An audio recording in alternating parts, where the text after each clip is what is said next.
Student কেমন আছো? I hope প্রত্যেকে শুধু ভালো না ভীষণ ভালো আছো। টার্গেট 2025 মাধ্যমিক টেস্ট পেপার প্র্যাকটিসে আমরা যেই পেপারটা প্র্যাকটিস করছিলাম সেটা হচ্ছে তমলুক হ্যামিল্টন হাই স্কুল। এখানে 1-এর দাগের, 2-এর দাগের এবং 3-এর দাগের কোশ্চেনগুলো অলরেডি প্র্যাকটিস করা হয়ে গেছে। এখন আমরা 4 দাগের কোশ্চেনগুলো প্র্যাকটিস করব। প্রথমে দেখো 4 দাগের 1-এর কোশ্চেনটা কি বলেছে। বলেছে যে 10% হারে সুদে 2 বছরে 1000 টাকার সরল সুদ ও চক্রবৃদ্ধি সুদের পার্থক্য নির্ণয় করো। ওকে, তাহলে প্রথমে আমরা প্রিন্সিপাল কত সেটা একটু লিখে নিই। সরল সুদের ক্ষেত্রে প্রথমে সরল সুদের ক্ষেত্রে সরল সুদের ক্ষেত্রে সুদ সমান কি? সুদ সমান বা আই ইকুয়াল টু PRT/100 বলে। প্রিন্সিপাল কত কি? প্রিন্সিপাল হচ্ছে 1000, তো পি এর জায়গায় আমি 1000 পুট করব। রেট অফ ইন্টারেস্ট কত? রেট অফ ইন্টারেস্ট দেখো কোশ্চেনে বলেই দিয়েছে 10%, তাহলে এখানে 10 লিখবো। টাইম কত? 2 বছর, তাহলে এখানে 2 লিখবো বাই 100। এবার একটু ক্যালকুলেশন যদি করি, একটা শূন্য একটা শূন্য কাটবে, এ একটা শূন্য এ একটা শূন্য কাটবে, তাহলে এখানে 100 আছে আর এখানে 2 আছে, তাহলে কত হলো? 200 হলো। 200 টাকা সুদ হবে। ওকে, এবারে চক্রবৃদ্ধি সুদের ক্ষেত্রে চক্রবৃদ্ধি সুদের ক্ষেত্রে একটা কথা বলে রাখি, এ মানে সুদ আসল। সুদ আসল সমান কি? P × 1 + R/100, আর এখানে হচ্ছে N। P ফর প্রিন্সিপাল কত? 1000, এই 1000 টাকা পুট করলাম, ইন্টু 1 প্লাস আর মানে রেট অফ ইন্টারেস্ট কত? 10%, তাহলে 10/100। এন মিনস এন মানে হচ্ছে কতবার টার্ম সুদ দিয়েছে, 2 বার, তাহলে 2 লিখলাম। এই শূন্য কেটে গেল, সো আলটিমেট কি হলো? 1000 ইন্টু 1/10 সঙ্গে 1 যদি যোগ করি তো কত হবে? 11/10। এবার যেহেতু স্কোয়ার রয়েছে সেহেতু আমি এটাকে ডবল করে দেবো। ওকে, একটা শূন্য দুটো শূন্য, এখানেও একটা শূন্য দুটো শূন্য, তাহলে 11কে 11 দিয়ে গুণ করলে 121, 121কে 10 দিয়ে গুণ করলে 1210 হবে। এই 1210টা কি সুদ আসল? তাহলে চক্রবৃদ্ধি সুদের ক্ষেত্রে সুদ ইকুয়াল টু কত? 1210 মাইনাস আসল কত? 1000, তাহলে আলটিমেট কত হলো? 210 টাকা। তাহলে পার্থক্য কত? অতএব সরল সুদ ও চক্রবৃদ্ধি সুদের ক্ষেত্রে পার্থক্য হবে 210 মাইনাস 200 সমান কি? 10 টাকার পার্থক্য হবে। Okay, so dear student, I hope তোমরা প্রত্যেকে 4 দাগের 1-এর কোশ্চেন আনসারটা ভালো করে বুঝতে পেরেছো। যদি কোনো জায়গায় বুঝতে অসুবিধা থাকে, ডাউট থাকে বা কনফিউশন থাকে, তার জন্য কি করতে হবে? কমেন্ট সেকশন খোলা রয়েছে, কমেন্টে অবশ্যই জানিও। ওকে, সো দেখা হচ্ছে পরের অঙ্কটা। এখন দেখো 2-এর অঙ্কটা কি বলেছে, কোশ্চেনটা প্রথমে আমরা পড়ে নেব। কি বলেছে দেখো, 3 বন্ধুর মূলধনের অনুপাত 4:7:9। প্রথম বন্ধুর লাভ দ্বিতীয় বন্ধুর লাভের তুলনায় 60 টাকা কম হলে দ্বিতীয় বন্ধুর লাভের পরিমাণ কত? প্রথমত একটা কথা বলে রাখি, 3 বন্ধুর লাভের অনুপাত কত বলেছে সেটা একবার একটু লিখে নিই। 3 বন্ধুর মূলধনের অনুপাত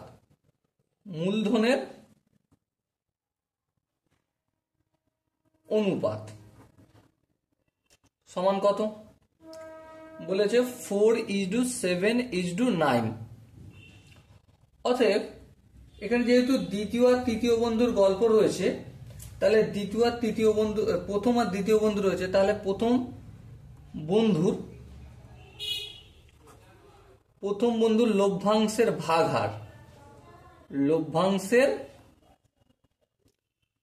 ভাগহার কত হবে? ভাগহার আমরা করতে জানি 4/4 + 7 + 9। সেটা একটু ক্যালকুলেশন যদি করে দেখো, 4/9 এর সাথে 16 9 আর 7 16, 16 আর 4 20, তাই তো? 9 আর 7 16, 16 আর 4 20। ওকে, এবারে দেখো দ্বিতীয়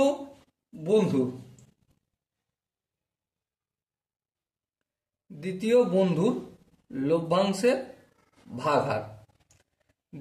দ্বিতীয় বন্ধুর লভ্যাংশের ভাগহার কত হবে? একইভাবে 7/20। ওকে, এবারে দেখো এখানে একটা গল্প বলেছে, যে কি গল্পটা এটাই যে প্রথম বন্ধুর লাভ দ্বিতীয় বন্ধুর লাভের তুলনায় 60 টাকা কম। আমরা ধরি দ্বিতীয় বন্ধুর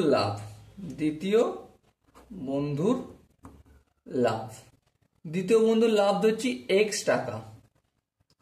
তাহলে অতএব প্রথম বন্ধুর লাভ কত হবে? 60 টাকা কম, x minus 60। Okay, I hope এখানটা প্রত্যেকের বোঝা গেছে। এবার একটা কাজ করা যায়। কি কাজ? এই দুটো, আচ্ছা হালাকি এটা না করলেও হতো, ঠিক আছে, এটা না করলেও করা যেত। কি? এই যে দ্বিতীয় বন্ধু আর তৃতীয় বন্ধু, এদের দুজনের লাভের ডিফারেন্স কত? শর্তানুসারে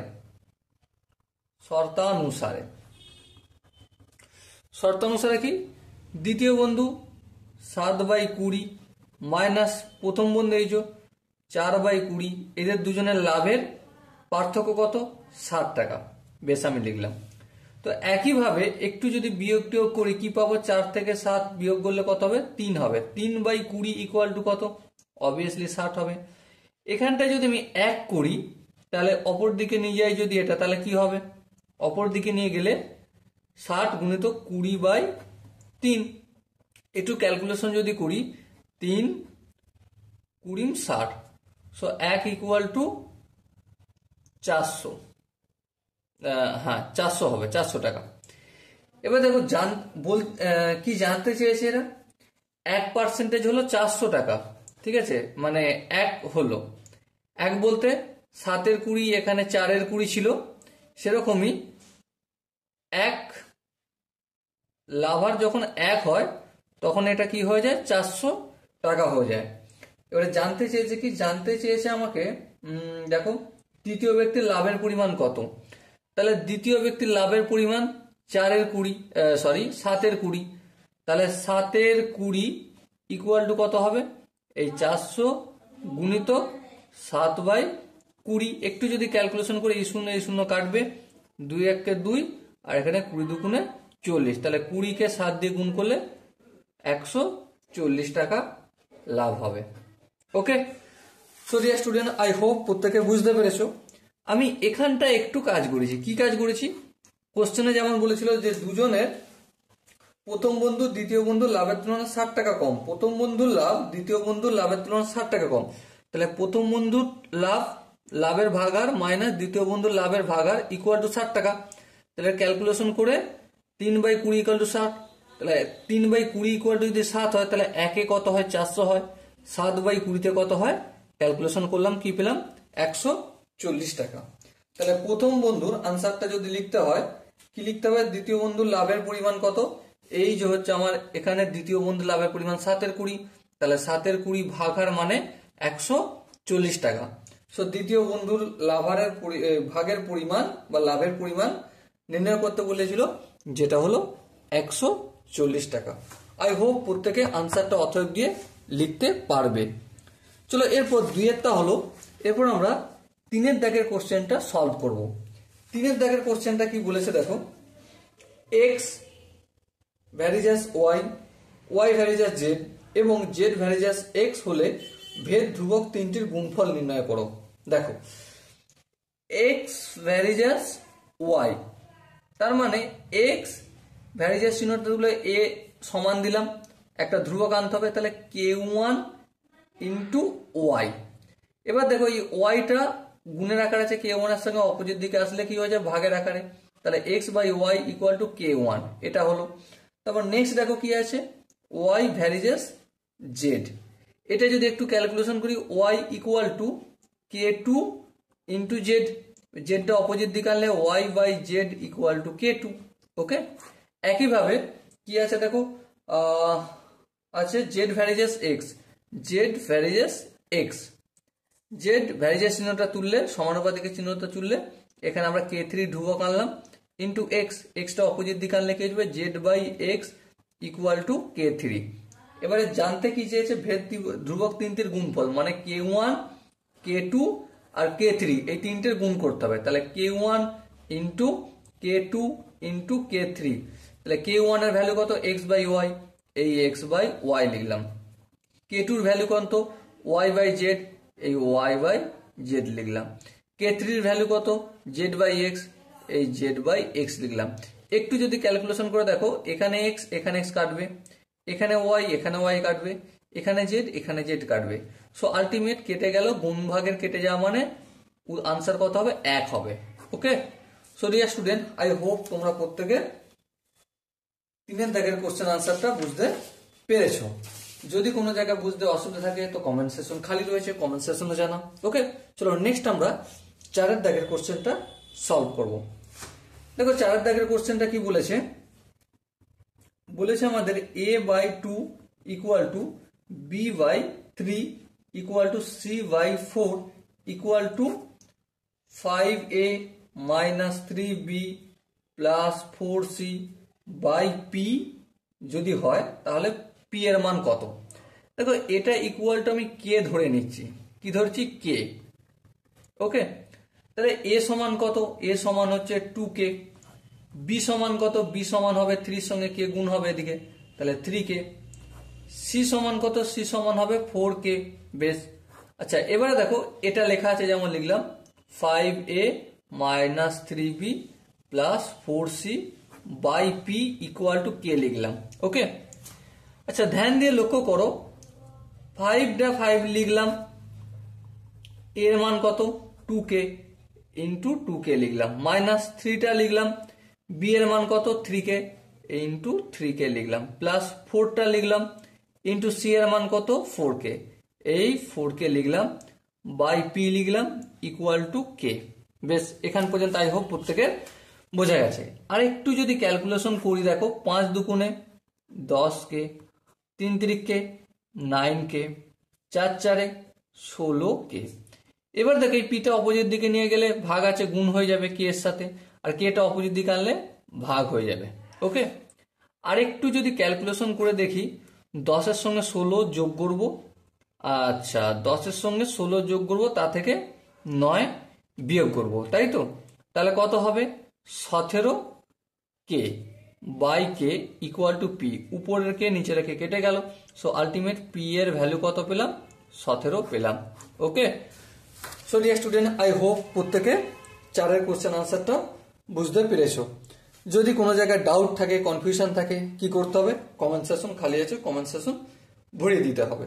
চলো নেক্সট আমরা 5 দাগের কোশ্চেনটা পড়বো একটু। 5 দাগের কি কোশ্চেনটা বলেছে প্রথমে আমরা পড়ে নিই।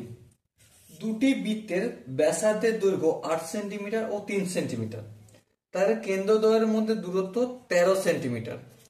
বৃত্ত দুটি একটি সরল সাধারণ স্পর্শকের দৈর্ঘ্য নির্ণয় করো। ওকে, যেমন কোশ্চেনটা বলেছে সেই অনুযায়ী আমরা চিত্র অঙ্কন করবো এবং তারপর অঙ্কটা করব। প্রথমে দেখো দাগ নম্বর দিদি 5-এর, প্রথমে হাতে একটা আমি 8 সেন্টিমিটার, নট টু স্কেল, স্কেলের মাধ্যমে করছি না প্রথমত, আর এখানে এই 3 সেন্টিমিটার দুটো বৃত্ত অঙ্কন করলাম। ওকে, এই দুটো, এই এখানটা বৃত্তটা, এটা নাম দিচ্ছি এ, আর এই কেন্দ্রটা নাম দিচ্ছি বি। বেশ, এবারে দেখো এই যে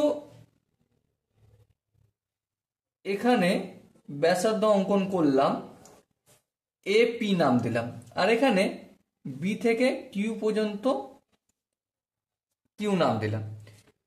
এবারে এ থেকে বি পর্যন্ত দৈর্ঘ্যটা কত, অবভিয়াসলি এ থেকে বি পর্যন্ত দৈর্ঘ্য আমরা কোশ্চেনে বলে দিচ্ছি 13 সেন্টিমিটার, 13 লিখলাম। এ থেকে পি পর্যন্ত দৈর্ঘ্য কত, এ থেকে পি পর্যন্ত দৈর্ঘ্য হচ্ছে 8 সেন্টিমিটার, মানে বড় বৃত্তের রেডিয়াস।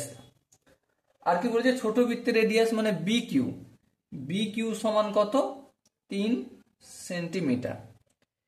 এবার এদের সাধারণ স্পর্শক মানে পি থেকে কিউ এর দৈর্ঘ্য কত, এটা আমাকে বলতে হবে। দেখো প্রথমত এই যে ও কেন্দ্রীয় বৃত্তের এর স্পর্শকটা এখানে কত ডিগ্রি কোণ উৎপন্ন করেছে, 90 ডিগ্রি কোণ উৎপন্ন করে সব সময়, এটা আমরা প্রত্যেকে জানি। যদি তাই হয় তাহলে একটা কথা বলো, এই যে বৃত্তটা রয়েছে এ বি এর সমান্তরাল একটা রেখা অঙ্কন করলাম, ঠিক আছে, ওকে, এখান পর্যন্ত আসলো, এইখানটার নাম দিচ্ছি আমি সি পয়েন্ট। এবার দেখো বি থেকে কিউ পর্যন্ত যে দৈর্ঘ্যটা কতটা আগেই আমরা দেখে নিয়েছি 3, তাহলে এ থেকে সি পর্যন্ত, তাহলে বি থেকে কিউ পর্যন্ত যা দৈর্ঘ্য এ থেকে সি পর্যন্ত তাই দৈর্ঘ্য কত, 3 সেন্টিমিটার। আবার এ থেকে পি পর্যন্ত কতটা দৈর্ঘ্য, 8 সেন্টিমিটার। তাহলে সি থেকে পি পর্যন্ত কতটা দৈর্ঘ্য, সি থেকে পি পর্যন্ত দৈর্ঘ্য হবে 8, পুরোটা 8, তা থেকে এ থেকে সিটা বাদ দেবো মানে 3 বাদ দেবো, সো আলটিমেট কত পেলাম 5 সেন্টিমিটার। এবার একটা কথা বলো আমাকে ধ্যান দিয়ে, এটা যদি 90 ডিগ্রি হয়, ঠিক আছে, তাহলে অতিভুজ কোণটা এটা, এটা মানে সি কিউটা, তাহলে অতিভুজের স্কোয়ার মানে সি কিউ এর স্কোয়ার ইকুয়াল টু লম্ব স্কোয়ার, লম্ব বলতে এই পি কিউ এর স্কোয়ার প্লাস ভূমি স্কোয়ার, ভূমি বলতে পিসি, এই পি সি স্কোয়ার লিখলাম। এবার দেখো সি কিউ মানে কত ডিগ্রি, এই কত সি কিউ, দেখো এখানে আমরা কি নির্ণয় করেছি সি কিউ, হ্যাঁ সি কিউ মানেই আরে আরে আরে সি কিউ দৈর্ঘ্য যতটা ততটাই হচ্ছে এ বি এর দৈর্ঘ্য, হ্যাঁ, তাহলে এ বি এর দৈর্ঘ্যটাই সি কিউ এর দৈর্ঘ্যের সঙ্গে সমান। তাহলে এ বি এর দৈর্ঘ্য কত, এখানে একটু লিখে দিই, c q equal to a b. তাহলে এ বির জায়গায় আমি সি কিউ এর মানটা পুট করব, এই সি কিউ এর জায়গায় এ বির মানটা, হ্যাঁ এই 13, তাহলে 13 তার হোল স্কোয়ার। এখানে দেখো পিসি রয়েছে, পিসিটা সমানে এদিকে আনলে কি হয়ে যাবে, মাইনাস হয়ে যাবে, পিসি এর ভ্যালু কত 5 সেন্টিমিটার, এই 5 স্কোয়ার লিখে দিলাম ইকুয়াল টু পি কিউ এর স্কোয়ার লিখলাম। 13 স্কোয়ার মানে কি 169 minus 25 equal to p q এর স্কোয়ার। 169 থেকে 25 বিয়োগ করলে 144 ইকুয়াল, আরে স্কোয়ারটা দেওয়া হয় না, এই হচ্ছে পি কিউ স্কোয়ার, স্কোয়ারটা এদিকে গেলে রুট, তাহলে পি কিউ এর সমান কত, আন্ডার রুট অফ 144, তার মানে 12 সেন্টিমিটার।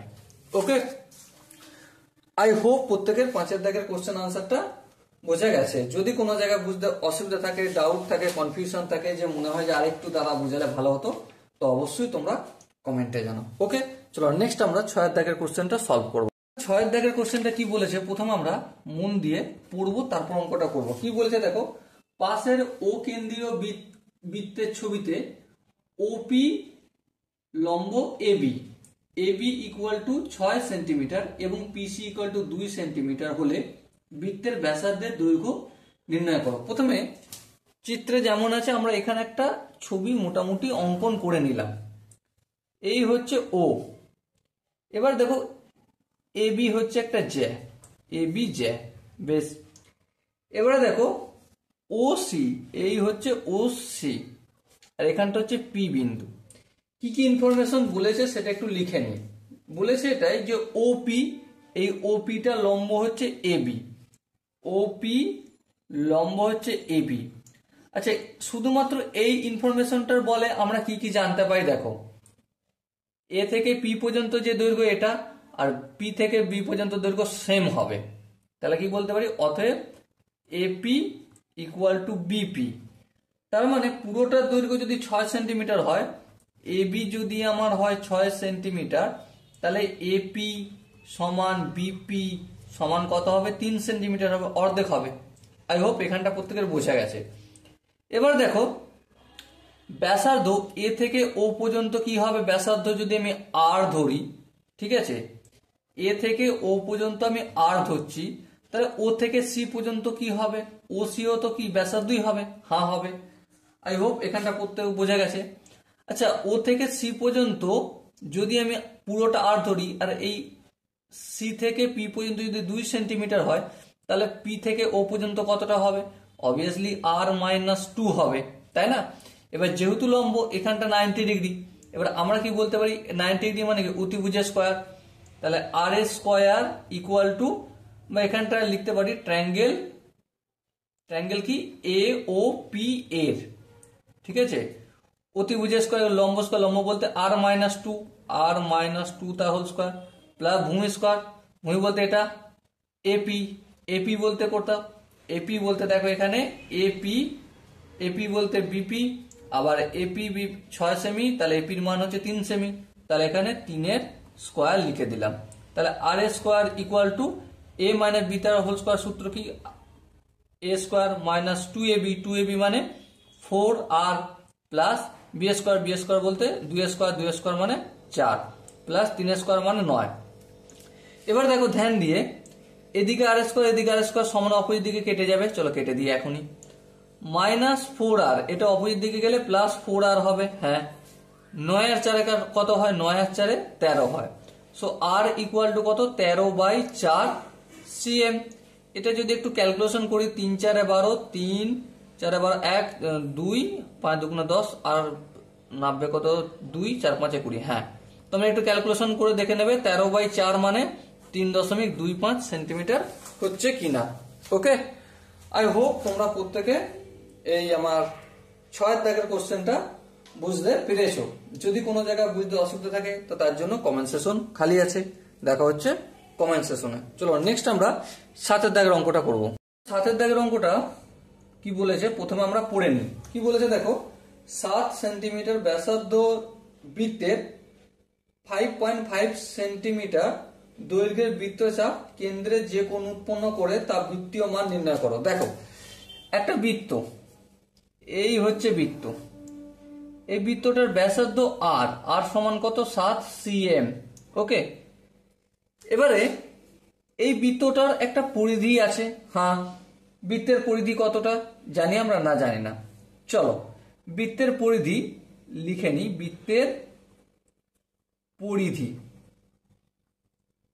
বৃত্তের পরিধি কত, বৃত্তের পরিধি হচ্ছে 2πr মানে 2 গুণিতক 22/7 গুণিতক আর মানে হচ্ছে এই 7, এই 7 কেটে গেল, তো 44 সেন্টিমিটার হলো বৃত্তের পরিধি। একটা জিনিস ধ্যান দিয়ে লক্ষ্য করো, পুরো বৃত্তের পরিধি মানে 360 ডিগ্রি মানে 2π সমান কত 44 সেন্টিমিটার। তাহলে এটাকে আমি শর্তানুসারে লিখতে পারি, শর্তানুসারে 44 সেন্টিমিটার ইকুয়াল টু কত 2π কেন, এই অর্ধেকটা হলো 180 আর এই বাকি অর্ধেকটা 180, তাহলে দুটো 180 মানে 2π। তাহলে 1 সেন্টিমিটার সমান কত 2π/44। আর কোশ্চেনে কি বলেছে 5.5 সেন্টিমিটার দৈর্ঘ্যের চাপ, তার মানে 5.5 সেন্টিমিটার সমান কত, গুণ হবে 2π গুণিতক 5, পয়েন্টটা তুলে দিয়ে 10 করে দিলাম ইন্টু 44। একটু যদি ক্যালকুলেশন করে দেখতে পাবো আমরা 55 কে 11 দিয়ে গুণ করলে 5 আর 44 কে 11 দিয়ে ভাগ করলে 4। বেশ, এখান পর্যন্ত আশা করি প্রত্যেকের বোঝা গেছে। এবার দেখো এই 2 এখানে 2 কাটবে, হ্যাঁ এখানে 5 কাটবে, এখানে 2 হবে। সো আলটিমেট কি হলো π/4 রেডিয়ান হলো। কত হলো, তাহলে 5.5 সেন্টিমিটার বৃত্তের চাপ মানে কত ডিগ্রি কোণ উৎপন্ন করবে π/4, আর π/4 রেডিয়ানের মান কত 45। ওকে, আই হোপ তোমরা প্রত্যেকে এই আনসারটা লিখে নিতে পারবে। যদি কোনো জায়গায় বুঝতে অসুবিধা থাকে টেনশন নেওয়ার কি আছে, কমেন্ট সেশন তো খোলা রয়েছে, কমেন্ট সেশনে জানিও। ওকে, চলো নেক্সট আমরা 8 দাগের অঙ্কটা করব নাকি, আরে সরি 7 দাগের বলে 8 দাগেরটাই করে ফেললাম নাকি, এটা হ্যাঁ 8 দাগেরটাই করলাম, এটা দাগ নম্বরটা একটু ভুল হয়েছে, মিলিয়ে নিও। ওকে, চলো নেক্সট অঙ্ক 9 দাগের অঙ্কটা করব। আচ্ছা 9 দাগের কেন, 6 দাগেরটা করা হয় না, 6 দাগেরটা এখন করে দিই। 6 দাগের কেন, 7 দাগেরটা করা হয় না, ভুল করে আমি 8 করে ফেলেছিলাম। চলো আগে আমরা 7 করে নিই। ওকে, চলো কি বলেছে দেখো, পাশের চিত্রে মানে এবিসি 90 ডিগ্রি। চলো একটা অঙ্কন করে নিই, খুব ইম্পর্টেন্ট কোশ্চেন, ঠিক আছে। এই হচ্ছে এ বি সি, এখানটা আমার 90 ডিগ্রি। বেশ, বিডি লম্ব এস এ মানে এই এখান দিয়ে লম্ব অঙ্কন করলাম, মানে এদিকটাও 90 ডিগ্রি আর এদিকটাও 90 ডিগ্রি হবে। বেশ, বিডি ইকুয়াল টু, আচ্ছা এখানটা ডি, বিডি ইকুয়াল টু কত 8 সেন্টিমিটার, বেশ। আর এডি মানে এ থেকে ডি পর্যন্ত কি বলেছে 4 সেন্টিমিটার, তাহলে সিডি এই সি থেকে ডি পর্যন্ত দৈর্ঘ্য কত। তার আগে বলে দিই এই যে এখানে একটা সম্পর্ক তৈরি হয়েছে, এই সম্পর্কটা কি সেটা একটু নির্ণয় করে নিই, ঠিক আছে। সাপোজ এই এবিসি ত্রিভুজের এখানটায় যদি আমি থিটা কোণ ধরি, কি ধরি থিটা কোণ ধরি, তো এই এ কোণটা কত হবে, অবভিয়াসলি 90 ডিগ্রি মাইনাস থিটা হবে। কেন কেন কারণ হচ্ছে বি কোণটার মান 90, ত্রিভুজের তিনটে কোণের সমষ্টি কত 180, 180-র মধ্যে একটা যদি 90 হয়ে যায় তো দুটো কোণকে বাধ্য কত হতে হবে 90 হতে হবে। তাহলে এটা যদি থিটা হয় তো অবশ্যই বাকিটা 90 ডিগ্রি মাইনাস থিটা হবে। হ্যাঁ, আবার দেখো এই যে বি সি ডি এই ত্রিভুজের এখানটা তো 90 ডিগ্রি, এখানটা থিটা, তাহলে এখানটা কত হবে অবভিয়াসলি 90 ডিগ্রি মাইনাস থিটা হবে। আবার দেখো এই এ বি ডি ত্রিভুজের এখানটা 90 ডিগ্রি আর এখানটা 90 মাইনাস থিটা, সো এখানটা কত ডিগ্রি হবে অবভিয়াসলি থিটা হবে। তাহলে এই দুটো ত্রিভুজ কি ত্রিভুজ, সিমিলার সদৃশ ত্রিভুজ। এবার সদৃশ ত্রিভুজ লেখার একটা বিশেষ কোয়ালিটি আছে। প্রথমে 90 ডিগ্রির এই যে ত্রিভুজটা এ বি ডি এই ত্রিভুজের প্রথম যেটা লিখবো ডি কোণটা লিখবো, এই ডি কোণটা লিখলাম, তারপর থিটা কোণ মানে বি কোণটা লিখলাম, তারপর এ কোণটা লিখলাম, লেখার পর এই সদৃশ ত্রিভুজের চিহ্ন দিলাম ট্রায়াঙ্গেল। প্রথমে এখানে কি লিখেছি 90 ডিগ্রির কোণ যেখানে তৈরি হয়েছে সেই শীর্ষবিন্দু লিখেছি।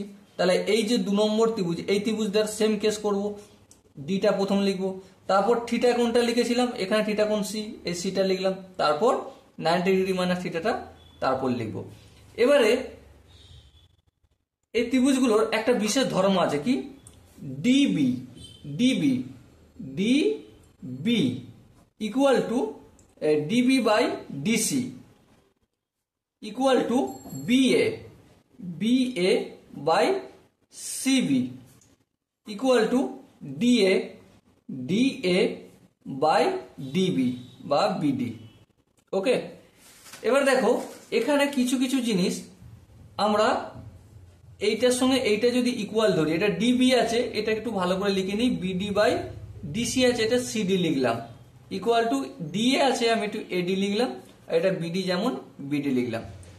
লক্ষ্য করে দেখো বিডি এর ভ্যালু জানি হ্যাঁ 8, তাহলে বিডি ইন্টু বিডি, ওকে, আর এই এডিটা গুণ আছে ভাগ করে দেবো by AD equal to CD হলো। এখানটা আশা করি প্রত্যেকে বুঝে গেছে বিডির ভ্যালু কত 8, তাহলে 8 গুণিতক 8, এডি এর মান হচ্ছে 4 লিখলাম ইকুয়াল টু সিডি, 4 একে 4, 4 দুগুণে 8, তাহলে 8 দুগুণে কত হলো 16 equal to CD. So CD এর দৈর্ঘ্য কত 16 সেন্টিমিটার। ওকে, আই হোপ তোমরা প্রত্যেকে 6 দাগের অঙ্কটা বুঝতে, 6 বলছি 7 দাগের অঙ্কটা বুঝতে পেরেছো। যদি কোনো জায়গায় বুঝতে অসুবিধা থাকে তো কমেন্ট সেকশন রয়েছে। তাহলে একসঙ্গে আমি এই নাম্বারটা একটু ভুল করেছিলাম, প্রথমে 7 করার কথা আমি 8 করেছিলাম, তারপর 8 করার কথা তারপর 7 করলাম। ওকে, চলো নেক্সট আমরা যে কোশ্চেনটা সলভ করব সেই কোশ্চেনটা কত নম্বর 9 এর কোশ্চেনটা প্রথমে টুকে নিই। 9 এর কোশ্চেনটা কি বলেছে যে x equal to a into cos theta minus sine theta, আর y ইকুয়াল টু কত b into cos theta plus sine theta, এই দুটো বলেছে। আর কি করতে x ও y এর মধ্যে সম্পর্ক নির্ণয় করতে হবে থিটা বর্জিত। তাহলে দেখো প্রথমে আমি এটার কাজ করব, কি কাজ করব, দুদিকে স্কোয়ার করব, তাহলে x square equal to a square, আর এখানে cos theta minus sine theta পুরোটা হোল স্কোয়ার করব। আর ব্র্যাকেটের মধ্যে কি লিখে দেবো, ব্র্যাকেটের মধ্যে লিখে দেবো উভয় পক্ষকে বর্গ করে পাই। আই হোপ তোমরা লিখে নিতে পারবে। তাহলে এখানে দেখো স্কোয়ারটা যদি এখানে আনি তাহলে x square by a square টানলে এদিকে এ স্কোয়ার লিখলাম। এখানে দেখো cos theta minus sine theta তার হোল স্কোয়ার মানে কি cos square theta, a square minus b square, a minus b তার হোল স্কোয়ার সূত্র, তাহলে এ স্কোয়ার বলতে cos square theta plus b square বলতে sine square theta minus 2ab, 2b বলতে 2 into sine theta into cos theta. এটা হলো আমার 1 নম্বর equation. 2 নম্বর এখানটা দেখি y equal to B into cos theta plus sine theta, same কাজ করবো হোল স্কোয়ার করবো, তাহলে y square equal to b square into cos theta plus sine theta, তার পুরোটা হোল স্কোয়ার। বি স্কোয়ারটা এদিকে আনলে কি হয়ে যাবে, y square by b square equal to এখানটা সূত্র ফেলতে এ প্লাস বি তার হোল স্কোয়ার সূত্র কি সূত্রটা, এ স্কোয়ার বলতে এখানে cos square theta plus sine square theta plus 2ab, a b বলতে sine theta into cos theta লিখলাম। এটা 2 নম্বর ইকুয়েশন। এবার দেখো 1 নম্বর আর 2 নম্বর ইকুয়েশনকে যোগ করব, যোগ করে কি পাবো, x square by a square plus y square by b square. দেখো বাম দিক আর এই বাম দিক যোগ করলাম, তাহলে ডান দিক যোগ করব। দেখো এখানে cos square theta plus sine square theta মানে কি 1, তাহলে 1 minus 2 sine theta into cos theta, তারপর এখানে প্লাস চিহ্ন দিয়েছি, এখানেও প্লাস চিহ্ন দেবো। দেখো এখানটা দেখো cos square theta plus sine square theta মানে 1, এই 1 লিখলাম, তারপর plus 2 sine theta into cos theta. এবার দেখো minus 2 sine theta into cos theta আর এখানে plus 2 sine theta into cos theta কেটে যাবে, হ্যাঁ কেটে গেল। সো আলটিমেট 1 আর 1 যোগ করলে কত হয় 2, এটাই হলো আনসার 9টা। ওকে, আই হোপ প্রত্যেকে 9 দাগের কোশ্চেন আনসারটা বোঝা গেছে। যদি কোনো জায়গায় বুঝতে অসুবিধা থাকে, ডাউট থাকে, কনফিউশন থাকে, কি করতে হবে, কমেন্ট সেকশন খালি রয়েছে, কমেন্ট সেকশনে ভরিয়ে দিতে হবে। চলো নেক্সট আমরা 10 দাগের কোশ্চেনটা করব। 10 দাগের কোশ্চেনটা বলা হয়েছে আমাদের একটি আয়তঘনের তল সংখ্যা x, তাহলে x হচ্ছে তল সংখ্যা। আচ্ছা তল সংখ্যা একটি আয়তঘনকের তল সংখ্যা কত হয়, 6 হয়, তাহলে x ইকুয়াল টু 6 লিখলাম। তারপর হচ্ছে ধার সংখ্যা y, তাহলে y ইকুয়াল টু কত, ধার সংখ্যা কত, 12টা ধার হয় আয়তঘনের, ঠিক আছে। তারপরে শীর্ষবিন্দুর সংখ্যা z, তাহলে z সমান কত, শীর্ষবিন্দুর সংখ্যা কত 8 লিখলাম। তারপর কর্ণের সংখ্যা p, আয়তঘনের কর্ণ কত 4টে, 4 লিখলাম। এবারে কি জানতে চেয়েছে, x minus y plus z plus p equal to কত। দেখো x এর মান কত 6 লিখলাম, y এর মান কত মাইনাস 12 লিখলাম, প্লাস জেড এর মান কত 8 লিখলাম, প্লাস পি এর মান হচ্ছে 4 লিখলাম। একটু যদি ক্যালকুলেশন করো, 6 আর 4 10, 10 এর সঙ্গে 8 যোগ করলে 18, 18 থেকে 12 বিয়োগ করলে কত হবে 6 হবে। সো আনসার হবে কত 6। Okay, so dear student, I hope তোমরা এই কোশ্চেনটা বুঝতে পেরেছো। চলো নেক্সট আমরা xi বা 11 দাগের কোশ্চেনটা করব। এখানে কি বলেছে দেখো, কোশ্চেনে বলেছে ui equal to xi minus 25 divided by 10, আর কি বলে দিয়েছে summation of fi into ui equal to কত 20, আর কি বলেছে summation of fi equal to 100। তাহলে আমাকে কার মান নির্ণয় করতে হবে, বার x এর মান নির্ণয় করতে হবে। চলো আমরা এই ui এর একটা ফর্মুলা জানি, কি ফর্মুলা, ui ইকুয়াল টু কি xi minus a divided by h। Okay, তাহলে এখান থেকে দেখো a এর মান বুঝতে পারছি কি 25 হলো a এর মান, আর h এর মান কত 10। চলো লিখে দিলাম। এবার একটা জিনিস আমাকে কি বের করতে হবে, বার x এর মান। বার x সমান কি, বার x এর ফর্মুলা হচ্ছে a plus h into summation of ai ui divided by summation of fi। এবার দেখো a এর মান জানি, হ্যাঁ কত 25, এই 25 লিখলাম। h এর মান জানি, হ্যাঁ কত 10 লিখলাম, into summation of fi ui এর মান কত 20, এই 20 লিখলাম। আচ্ছা ডিভাইডেড বাই কি ছিল, সামেশন অফ fi মান কত 100, এই 100 লিখলাম। একটু যদি ক্যালকুলেশন করি দেখো, এই শূন্য কাটবে, এই শূন্য কাটবে, সো কি পাবো 25 প্লাস 2 সমান কত হবে 27 হবে। ওকে, আই হোপ প্রত্যেকে 11 দাগের কোশ্চেন আনসারটা বোঝা গেছে। যদি কোনো জায়গায় বুঝতে অসুবিধা থাকে তো কমেন্ট সেকশন খোলা রয়েছে। চলো নেক্সট আমরা 12 দাগের কোশ্চেনটা সলভ করব। 12 দাগের কোশ্চেনটা কি বলেছে দেখো, 12 দাগের কোশ্চেনটা বলছে একটি ঘনবস্তুর নিচের অংশ অর্ধগোলকের আকারের এবং উপরের অংশ লম্ব বৃত্তাকার শঙ্কুর আকারের যদি দুটি তলের ক্ষেত্রফল সমান হয়, ঠিক আছে, তাহলে শঙ্কুর ব্যাসার্ধের দৈর্ঘ্য এবং উচ্চতার অনুপাত কত? চলো প্রথমে আমরা এই হচ্ছে আমাদের নিচের অংশ অর্ধগোলকের আকারে, আর অর্ধগোলকের ব্যাসার্ধ আমরা কি ধরে নিচ্ছি এখানে আর ধরে নিচ্ছি। আর উপরের অংশটা কেমন? উপরের অংশটা শঙ্কুর মতো। আচ্ছা, শঙ্কুর উচ্চতা এইচ ধরছি আর তির্যক উচ্চতা সমান এল ধরে নিচ্ছি। তোমরা এটা একটু এখানে লিখে নিতে পারো, ঠিক আছে? তো এবারে বক্রতলের ক্ষেত্রফল দুজনের সমান বলেছে, তাই তো? তাহলে বক্রতলের শঙ্কুর বক্রতলের ক্ষেত্রফল সূত্র কি? পাই আর এল।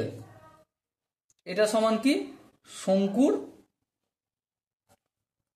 বক্রতলের ক্ষেত্রফল, বক্রতলের ক্ষেত্রফল। আর অর্ধগোলকের ক্ষেত্রফলের বক্রতলের ক্ষেত্রফলের সূত্র কি? সেটা হচ্ছে 2 pi R square equal to কি? অর্ধগোলকের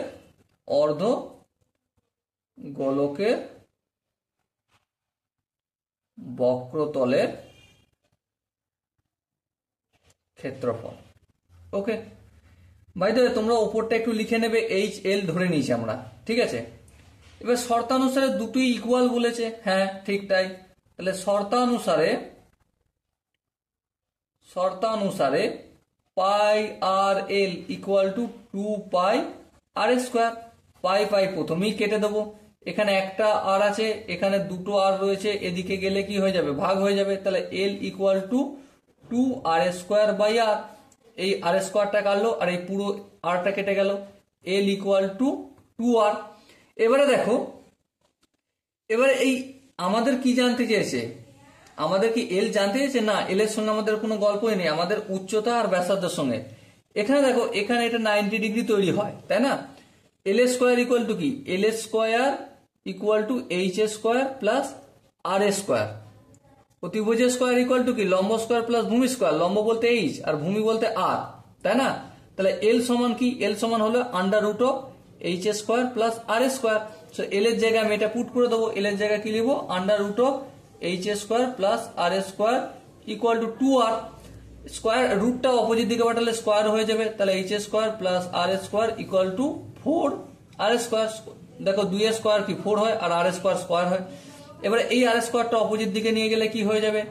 কি হয়ে যাবে বলো? বিয়োগ হবে। তাহলে কি আছে? 4 আর স্কোয়ার আছে, হয়ে যাবে কত? 3 আর স্কোয়ার।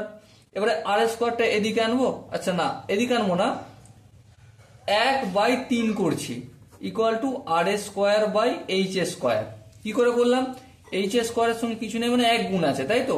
3টে এদিকে আনলে 1-এর সঙ্গে ভাগ হবে, আর এইচটা 1-এর সঙ্গে গুণ ছিল, অপোজিট দিকে আনলে ভাগ হবে। এই কাজ করেছি, আর কিচ্ছু করিনি। ওকে, এবারে আর বাই এইচ, তাহলে আর বাই এইচ স্কোয়ারটা অপোজিট দিকে নিয়ে গেলে কি হয়ে যাবে? রুট হয়ে যাবে, তাহলে 1/3।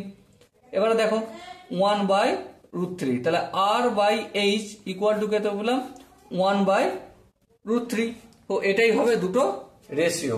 ওকে, so dear student, I hope তোমরা প্রত্যেকে 4 দাগের প্রতিটা কোশ্চেন আনসার বুঝতে পেরেছো। যদি কোনো জায়গায় বুঝতে অসুবিধা থাকে, ডাউট থাকে বা কনফিউশন থাকে, কি করতে হবে? কমেন্ট সেশন তার জন্য খোলা রইল, কমেন্টে জানাও। দেখা হচ্ছে পরবর্তী সেশনে, ততক্ষণ পর্যন্ত ভালো থেকো, সুস্থ থেকো এবং জয় হিন্দ।